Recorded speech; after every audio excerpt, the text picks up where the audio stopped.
السلام علیکم ورحمۃ اللہ وبرکاتہ۔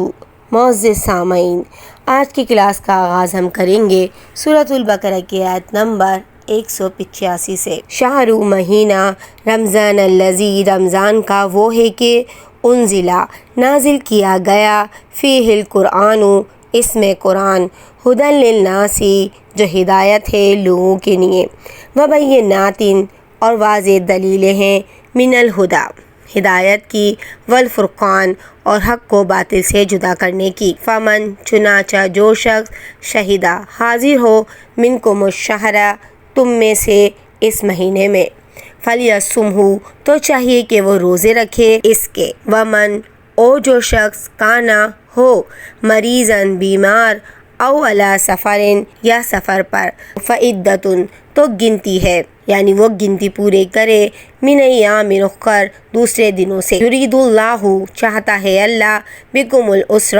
تمہارے لیے آسانی، ولا یرید اور نہیں وہ چاہتا، بکم العسر تمہارے ساتھ تنگی، ولی تکملوا العدۃ اور تاکہ تم پوری کرو گنتی، ولی تکبروا اللہ اور تاکہ تم بڑائی بیان کرو، یعنی اللہ کی، علامہ اس پر کہ جو ہداکم اس نے ہدایت دی تمہیں، ولعلکم اور شاید کہ تم تشکرون شکر کرو۔ رمضان کا مہینہ وہ ہے جس میں قرآن اتارا گیا، جو لوگوں کو ہدایت کرنے والا ہے، اور جس میں ہدایت کی اور حق اور باطل کی تمیز کی نشانیاں ہیں۔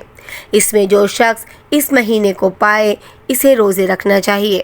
ہاں جو بیمار ہو یا مسافر ہو، اسے دوسرے دنوں میں یہ گنتی پوری کرنی چاہیے۔ اللہ رب العزت کا ارادہ تمہارے ساتھ آسانی کا ہے، سختی کا نہیں۔ وہ چاہتا ہے کہ تم گنتی پوری کرو اور اللہ رب العزت کی دی ہوئی ہدایت پر اس کی بڑائی بیان کرو اور اس کا شکر ادا کرو۔ اور اس آیت مبارکہ میں اس بات کو بیان کیا گیا ہے کہ اللہ رب العزت نے قرآن مجید کو رمضان کے بابرکت اور مقدس مہینے میں نازل کیا، بلکہ قرآن شب قدر میں لوح محفوظ سے آسمانی دنیا پر اتارا گیا اور وہاں بیت العزہ میں رکھ دیا گیا۔ اس لیے یہ کہنا کہ قرآن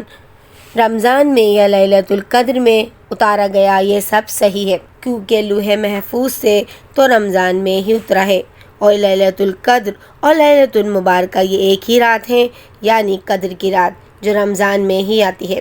بعض کے نزدیک اس کا مفہوم یہ ہے کہ رمضان میں نزول قرآن کا آغاز ہوا اور پہلی وحی جو غار حرا میں آئی وہ رمضان میں آئی ہے۔ اس اعتبار سے قرآن مجید اور رمضان المبارک کا آپس میں نہایت گہرا تعلق ہے۔ اس لیے آپ صلی اللہ علیہ وآلہ وسلم اس ماہ مبارک میں جبرائیل علیہ السلام سے قرآن کا دور کیا کرتے تھے، اور جس سال آپ صلی اللہ علیہ وآلہ وسلم کی وفات ہوئی، آپ صلی اللہ علیہ وآلہ وسلم نے اس آخری رمضان میں جبرائیل علیہ السلام کے ساتھ قرآن کا دور 2 مرتبہ کیا۔ رمضان کی 3 راتیں 23، 25 اور 27 میں آپ صلی اللہ علیہ وآلہ وسلم نے صحابہ کو بجماعت قیام اللیل بھی کرایا، جس کو اب تراویح کہا جاتا ہے۔ تراویح 8 رکعت ہے اور وتر کو ملا کر 11 ادا کی جاتی ہیں۔ آپ صلی اللہ علیہ وآلہ وسلم کا 20 رکعت تراویح پڑھانا کسی بھی صحیح حدیث سے ثابت نہیں ہے۔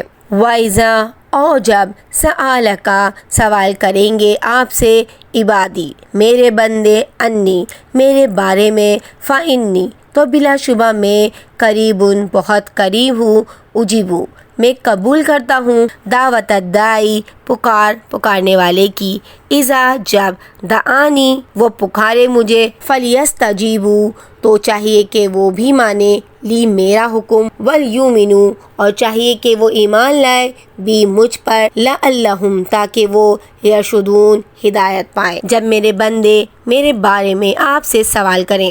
تو آپ کہہ دیں کہ میں بہت ہی قریب ہوں ہر پکارنے والے کی پکار کو، جب کبھی وہ مجھے پکارے میں قبول کرتا ہوں۔ اس لیے لوگوں کو بھی چاہیے کہ وہ میری بات مان لیا کریں اور مجھ پر ایمان رکھیں،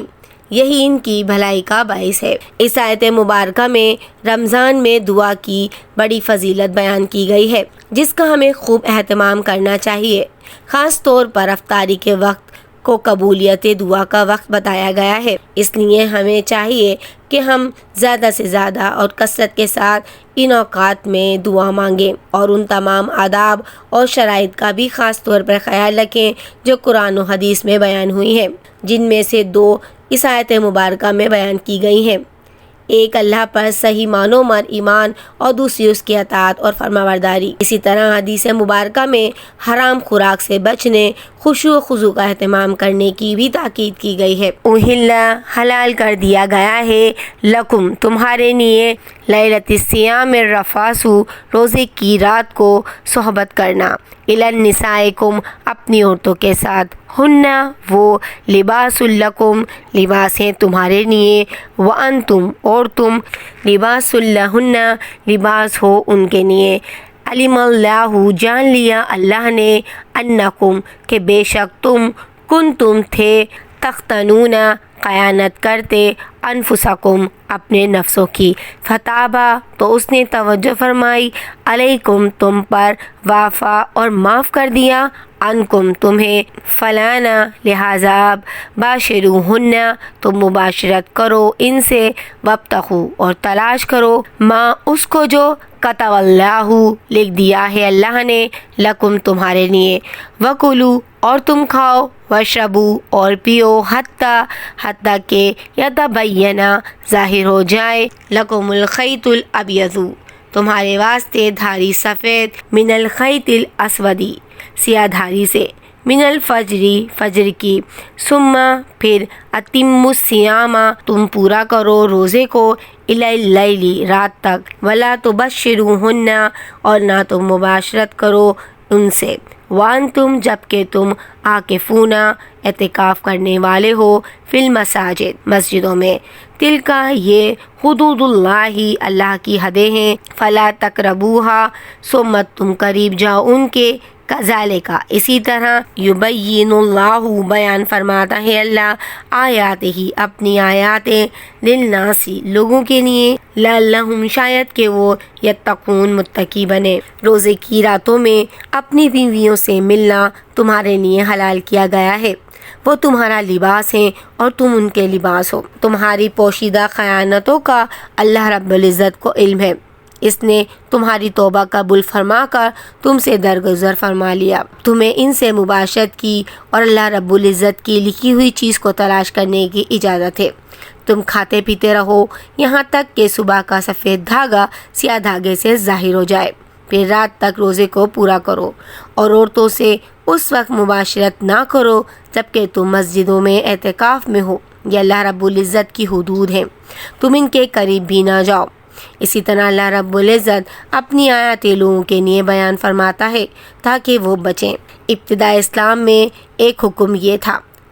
کہ روزہ افطار کرنے کے بعد عشاء کی نماز یا سونے تک کھانے پینے اور بیوی سے مباشرت کرنے کی اجازت تھی، سونے کے بعد ان میں سے کوئی کام نہیں کیا جا سکتا تھا۔ یہ پابندی نہایت سخت تھی اور اس پر عمل بھی مشکل تھا۔ اللہ رب العزت نے اس آیت مبارکہ میں کی دونوں پابندیاں ختم کر دیں اور افطار سے لے کر صبح صادق تک کھانے پینے اور بیوی سے مباشرت کرنے کی اجازت مرحمت فرما دی، اور یہ مسئلہ بھی معلوم ہوا کہ حالت جنابت میں روزہ رکھا جا سکتا ہے، کیونکہ فجر تک اللہ رب العزت نے تمام کام کی اجازت دی ہے، لیکن فجر سے پہلے غسل کرنا ضروری ہے۔ رات تک اپنا روزہ پورا کرو، یعنی غروب شمس کے فوراً بعد روزہ افطار کر لو، تاخیر مت کرو۔ حدیث مبارکہ میں بھی روزہ جلد افطار کرنے کی تاکید کی گئی ہے اور اس کی فضیلت بیان کی گئی ہے۔ دوسرا یہاں اس بات کی بھی وضاحت کی گئی ہے کہ وصال مت کرو۔ وصال کا مطلب یہ ہے کہ ایک روزہ افطار کیے بغیر دوسرا روزہ رکھنا جائز نہیں ہے۔ آپ صلی اللہ علیہ وآلہ وسلم نے اس چیز کی سختی سے ممانعت کی ہے اور اسے منع فرمایا ہے۔ اعتکاف کی حالت میں بیوی سے مباشرت اور بوس و کنار کی اجازت نہیں ہے، ہاں البتہ ملاقات اور بات چیت کرنا جائز ہے۔ عاکفون فی المساجد سے استدلال کیا گیا ہے کہ اعتکاف کے لیے مسجد ضروری ہے، چاہے وہ مرد ہو یا عورت۔ ازواج مطہرات نے بھی مسجد میں اعتکاف کیا، اس لیے عورتوں کو بھی مسجد میں اعتکاف کرنا چاہیے۔ گھروں میں اعتکاف کرنا صحیح نہیں ہے۔ ہاں البتہ کوئی ایسی مسجد ہے جس میں عورتوں کے لیے الگ انتظام نہیں ہے تو پھر عورتوں کو ایسی مساجد میں قیام نہیں کرنا چاہیے، کیونکہ یہ ایک نفلی عبادت ہے۔ جب تک پوری طرح تحفظ نہ ہو اس نفلی عبادت سے گریز بہتر ہے۔ عورتوں کو ان مساجد میں اعتکاف کرنا چاہیے جن میں عورتوں اور مردوں کے لیے بالکل الگ الگ انتظامات کیے جاتے ہیں۔ وَلَا تَأْكُلُوا اور نہ تم کھاؤ أَمْوَالَكُمْ اپنے مال بینکم آپس میں بالباطل ناجائز طریقے سے تدلوا اور نہ تم لے جاؤ بہا ان کو الی الحکام حاکموں کی طرف لتاکلوا تاکہ تم کھاؤ فریقا من اموال الناس کچھ حصہ لوگوں کے مالوں سے بالاسم گناہ کے ساتھ وانتم حالانکہ تم تعلمون جانتے ہو، اور ایک دوسرے کا مال ناحق نہ کھایا کرو، نہ حاکموں کو رشوت پہنچا کر کسی کا کچھ مال ظلم و ستم سے اپنا کر لیا کرو، حالانکہ تم جانتے ہو اگر کوئی شخص کسی کی جائیداد غلط طریقے سے اپنے قبضے میں کر لیتا ہے یا عدالت یا حاکم وقت سے اپنے حق میں فیصلہ کروا دیتا ہے اور کسی دوسرے کا حق غصب کر لیتا ہے تو ایسے انسان نے ظلم کا ارتکاب کیا اور یہ حرام ہے۔ عدالت کا فیصلہ کسی بھی ظلم اور ناجائز عمل کو جائز نہیں کر سکتا، یہ ظلم ہے اور وہ بندہ اللہ رب العزت کا مجرم ہوگا۔ اللہ رب العزت ہم سب کو قرآن کو پڑھنے اور سمجھنے کی توفیق عطا فرمائے اور اس پر عمل کرنے والا بنائے، آمین یا رب العالمین۔